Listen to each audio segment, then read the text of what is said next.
For decades, Sean Diddy Combs has stood as a towering figure in the American cultural landscape, embodying the quintessential rags-to-riches story that has captivated audiences worldwide. Rising from humble beginnings in Harlem to become one of the most influential figures in entertainment, Diddy's journey reads like a modern-day Horatio Alger tale. His impact spans multiple industries, from revolutionizing the music industry through Bad Boy Records to establishing himself as a fashion icon with his Sean John clothing line, and even venturing into spirits with Ciroc vodka. The mogul's distinctive style, characterized by his signature sunglasses, impeccable suits, and charismatic presence, became synonymous with success and urban sophistication. Throughout his career, Diddy has demonstrated an uncanny ability to identify and capitalize on emerging trends, transforming himself into a brand worth hundreds of millions. His influence extends beyond business acumen.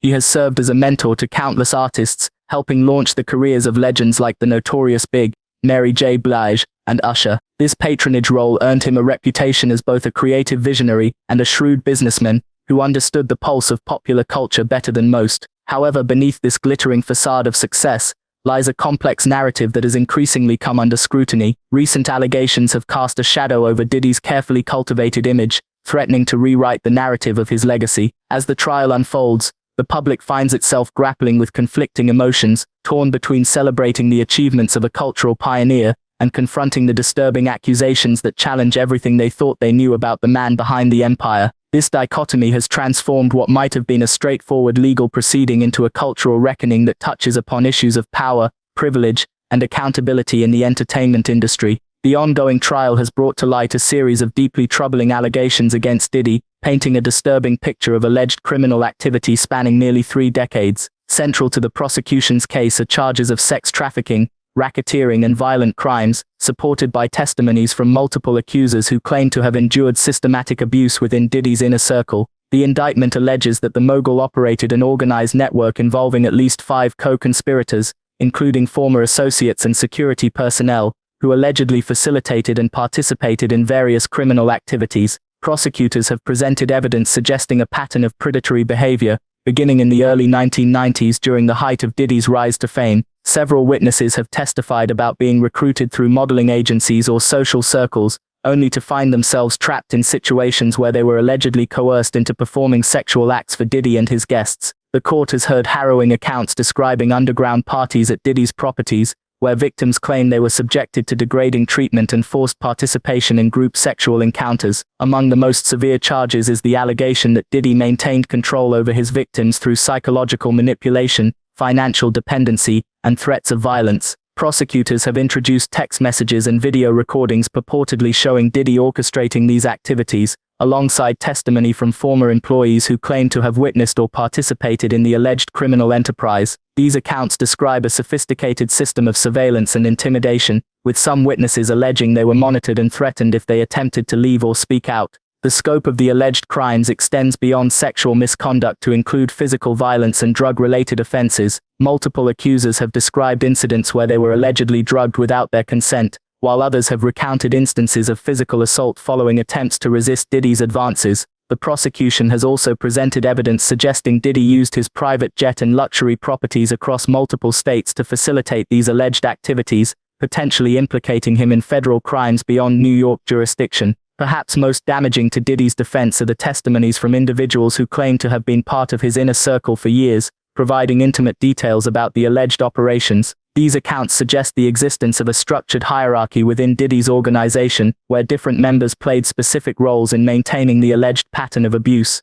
The prosecution argues that this demonstrates not just individual acts of misconduct, but a coordinated criminal enterprise operating under Diddy's direction. While Diddy's legal team maintains his innocence and challenges the credibility of the accusers, the cumulative weight of the allegations has created a complex legal web that could fundamentally alter the public's perception of the once revered music mogul. The trial continues to unfold, with new evidence and testimonies emerging daily, each adding another layer to this disturbing narrative of alleged systematic abuse and exploitation. As the trial progresses, Diddy's legal team, led by high-profile defense attorney Benjamin Brafman, has mounted a multifaceted defense strategy that seeks to dismantle the prosecution's case piece by piece. At the heart of their approach lies a concerted effort to challenge the credibility and motivations of the accusers, questioning why many waited years before coming forward with their allegations. The defense has meticulously examined the backgrounds of key witnesses, highlighting inconsistencies in their testimonies and presenting evidence of potential financial motives or personal vendettas against their client. One of the cornerstone arguments advanced by Brafman centers around the statute of limitations,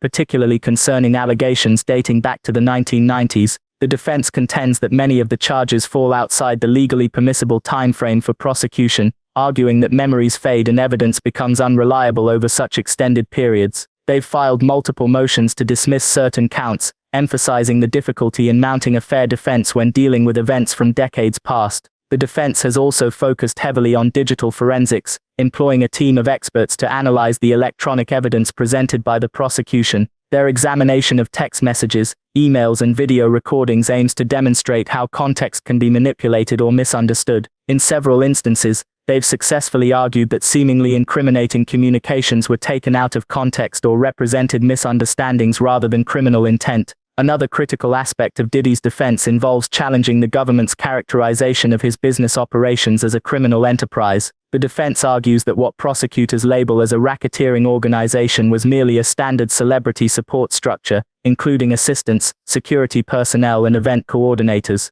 They've presented documentation showing legitimate business transactions and employment agreements, attempting to draw a clear distinction between professional relationships and alleged criminal conspiracy. Brafman has also employed a strategic media campaign, carefully crafting public statements that paint his client as a victim of a witch hunt driven by sensationalism and opportunism. Through controlled interviews and press releases, the defense has sought to humanize Diddy, emphasizing his contributions to the music industry and philanthropic work. This public relations offensive aims to maintain support among fans and industry peers while putting pressure on the prosecution to prove their case beyond reasonable doubt. Perhaps most crucially, the defense has methodically dissected the prosecution's timeline of alleged events, pointing out gaps and contradictions in witness testimonies. They've cross-examined accusers with meticulous detail, often referencing contemporaneous documents and third-party accounts that contradict key elements of the prosecution's narrative. This approach seeks to create reasonable doubt, while reinforcing the defense's central argument that the case against Diddy represents an accumulation of circumstantial evidence and unreliable recollections rather than concrete proof of criminal activity. The ongoing trial has sent shockwaves through the entertainment industry, forcing executives, artists and power players to confront uncomfortable questions about complicity and accountability. Major record labels and streaming platforms have begun reassessing their partnerships with Diddy's enterprises, with some already pulling bad boy content from rotation or placing projects on indefinite hold. This reaction reflects a broader shift in how the industry handles controversial figures, as evidenced by recent cases involving other high-profile entertainers facing similar allegations. The trial's proceedings have sparked intense discussions about the historical tolerance of abusive behavior in pursuit of commercial success, leading several major studios to announce stricter codes of conduct and enhanced background checks for talent. Beyond immediate business implications, the case has ignited a crucial conversation about power dynamics in celebrity culture. Industry veterans have noted a palpable change in how young artists approach mentorship relationships, with many now seeking formal contracts and advocating for greater transparency in business dealings. The trial has exposed what some insiders describe as an open secret system of exploitation that had long been protected by wealth, fame, and institutional loyalty. This revelation has prompted established figures to speak out about their own experiences, creating a domino effect of accountability that extends far beyond Diddy's immediate circle. The impact on celebrity culture has been equally profound, with social media platforms witnessing unprecedented engagement on topics of consent, power abuse, and systemic protection of predators. Fans and followers have begun demanding more ethical standards from their idols, with several high-profile endorsement deals being terminated or renegotiated amid public pressure. The trial has effectively shattered the traditional narrative of separating an artist's personal life from their professional achievements, marking a significant departure from previous eras where artistic merit often excused questionable behavior. This cultural shift suggests that future generations of stars will face increased scrutiny and reduced tolerance for misconduct, fundamentally altering the landscape of celebrity influence and responsibility. As the trial progresses, Diddy's legacy stands precariously poised between celebration and condemnation, reflecting society's evolving standards regarding accountability and redemption. For decades, his name symbolized aspirational success and entrepreneurial brilliance, inspiring countless individuals to pursue their dreams despite adversity. The Bad Boy Records founder's influence on hip-hop culture, His pioneering approach to artist development and his groundbreaking ventures in fashion and spirits created a blueprint for modern celebrity entrepreneurship. Yet the current proceedings threaten to overshadow these achievements, potentially redefining him as a cautionary tale about the corrupting influence of unchecked power and wealth. Public opinion remains deeply divided, oscillating between disbelief, disappointment and determination to see justice served. Social media discourse reveals a generational divide in how people process the allegations. Older fans often express skepticism about the timing and motivations behind the accusations, while younger audiences demand accountability regardless of past accomplishments. This polarization mirrors broader societal debates about separating art from artist, with streaming numbers for Diddy's catalog fluctuating dramatically as listeners grapple with their moral compass. The music industry faces its own reckoning, with collaborators and protégés weighing whether to distance themselves or defend their mentor, further complicating the narrative surrounding his contributions to hip-hop history. The outcome of the trial holds profound implications for how future generations will evaluate Diddy's place in cultural history. If convicted, his story could serve as a watershed moment in entertainment, demonstrating that no level of success or influence provides immunity from consequences. Such a verdict might catalyze more rigorous oversight mechanisms within the industry and inspire victims of powerful figures to come forward without fear of retribution. Conversely, an acquittal wouldn't necessarily restore his tarnished reputation, as the mere airing of these allegations has fundamentally altered public perception. Regardless of the legal resolution, Diddy's legacy exemplifies how rapidly fortunes can change in the era of heightened social consciousness, serving as a complex case study in the intersection of talent, ambition and accountability. As the trial continues to unfold, its ramifications extend far beyond the courtroom walls, potentially reshaping fundamental aspects of the entertainment industry's operational framework. The proceedings have already prompted major record labels and talent agencies to implement comprehensive background checks and mandatory ethics training for all staff and contracted personnel. Industry leaders are drafting new protocols that emphasize zero-tolerance policies for abusive behavior, with some proposing independent oversight committees to monitor compliance. These measures represent a seismic shift from the traditional don't ask, don't tell approach that historically shielded powerful figures from scrutiny, signaling a new era of corporate responsibility in entertainment. The trial's global attention has sparked international conversations about power dynamics and accountability in creative industries.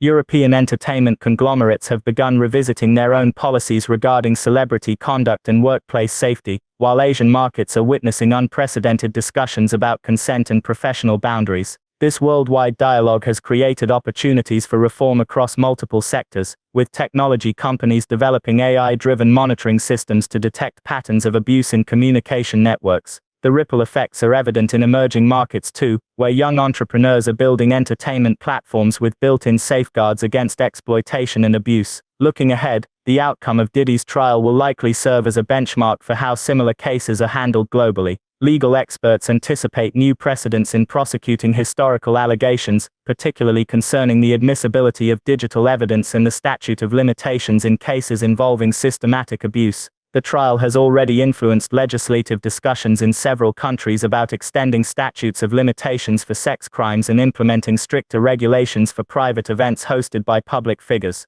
Furthermore, the case has accelerated the development of support networks for victims in the entertainment industry, with new organizations emerging to provide resources and advocacy for those affected by similar circumstances. The trial's impact on future legal proceedings cannot be overstated, as it has set new standards for evidence collection and witness protection in high-profile cases. Law enforcement agencies worldwide are studying the prosecution's methodology, particularly their approach to coordinating investigations across multiple jurisdictions and managing sensitive digital evidence. This case may well redefine how law enforcement agencies build cases against powerful individuals, encouraging more victims to come forward with confidence in the judicial process. As the entertainment industry grapples with these changes, it faces a crucial period of transformation that could establish new norms for professional conduct and accountability across all levels of operation.